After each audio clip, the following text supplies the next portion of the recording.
హైదరాబాద్ నగర శివార్లో ఓ వింతైన ఘటన జరిగింది. ఏకంగా మద్యం షాప్కే కన్నం వేశారు దుండగులు. డబ్బును ఎత్తుకెళ్లకుండా 2 మద్యం బాటిళ్లను ఎత్తుకెళ్లటం పోలీసులను సైతం షాక్ అయ్యేలా చేసింది. ఏకంగా మద్యం షాప్కే కన్నం వేశారు దుండగులు. మద్యాన్ని కొనుక్కోవాలని ఉన్నా వారి దగ్గర డబ్బులు లేకనో మరేదో కారణమో తెలియదు కానీ ఏకంగా మద్యం షాప్కే కన్నం వేసి లోపల ఉన్న మద్యాన్ని దోచుకెళ్లారు.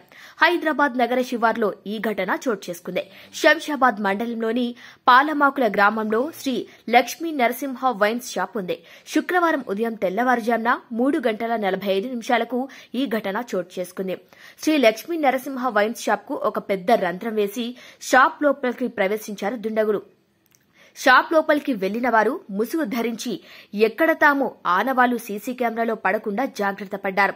ఒక పెద్ద రంధ్రం వేసి షాప్ లోపలికి వెనకాల నుండి ప్రవేశించారు.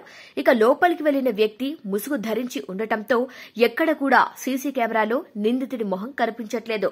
షాప్ లోకి వెళ్లిన నిందితుడు కాళ్లకు చెప్పులు లేకుండా పైనుండి కింది వరకు కేవలం సిమెంట్ కలర్ స్వెటర్ ప్యాంటును ధరించాడు. షాప్ లోపలికి ప్రవేశించాక నేరుగా క్యాషియర్ దగ్గరికి వెళ్లాడు. ఆ క్యాషియర్ తెరిచి చూసినా అందులో ఉన్న డబ్బులను మాత్రం ముట్టలేదు. ఆ వెంటనే అట్టపెట్టెను తెరిచి చూశాడు. అందులో ఉన్న భారీ మద్యం స్టాక్ ను అతడు ముట్టుకోలేదు. తిరిగి వెళ్లేటప్పుడు మాత్రం కేవలం 2 మద్యం సీసాలను తన వెంట తీసుకెళ్లాడు. ఈ దృశ్యాలు అన్ని సీసీ కెమెరాలు రికార్డ్ అవడంతో పోలీసులు సైతం కంగుతిన్నారు.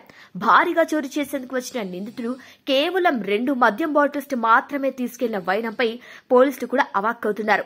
ఈ ఘటనపై షాప్ యజమాని ఇచ్చిన ఫిర్యాదు మేరకు పోలీసులు కేసు నమోదు చేసుకుని దర్యాప్తు చేస్తున్నారు.